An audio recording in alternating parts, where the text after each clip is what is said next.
গতকালকে যে সুস্পষ্ট লঘুচাপ আজ সকাল 6টায় এটা নিম্নচাপ পরিণত হয়েছে এবং এখন যেহেতু সাগরে রয়েছে, এটা মংলা থেকে 230 কিলোমিটার এটা দক্ষিণের দিকে রয়েছে।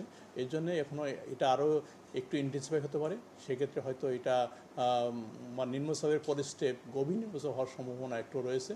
তবে এখনও ওই রকম পরিস্থিতি হয়নি যেটা সাইক্লোন ফরমেশন হবে। তবে যেটা হচ্ছে এটা বাতাস তেমন হবে না, তবে যেটা হবে বৃষ্টি হবে, অতি ভারী বর্ষণ হওয়ার সম্ভাবনা আছে। আমরা গত 26 তারিখ থেকে বলেছি যে 28 তারিখ থেকে বৃষ্টিটা শুরু হবে এবং অনেক জায়গায় ভারী থেকে অতি ভারী বর্ষণ হবে। তারপরে এমনকি বিশেষ করে আপনার ঢাকা সিটি এবং চট্টগ্রাম সিটির জন্য আমরা বলেছি যে এইসব জায়গায় একটা জলাবদ্ধতা হওয়ার সম্ভাবনা রয়েছে, যেহেতু আপনার অতি ভারী বর্ষণ হওয়ার সম্ভাবনা রয়েছে। ভূমিধসের কোনো সতর্কবার্তা আপনারা দিয়েছেন কিনা? হ্যাঁ, আমরা ভূমিধসের কথাও বলেছি। আমরা গত 26 তারিখ থেকে বলেছি যে বিশেষ করে পার্বত্য অঞ্চলে ভারী থেকে অতি ভারী বর্ষণ হতে পারে। এর প্রভাবে ভূমিধসের সম্ভাবনা রয়েছে ওইসব জায়গাতে, কারণ ওই সব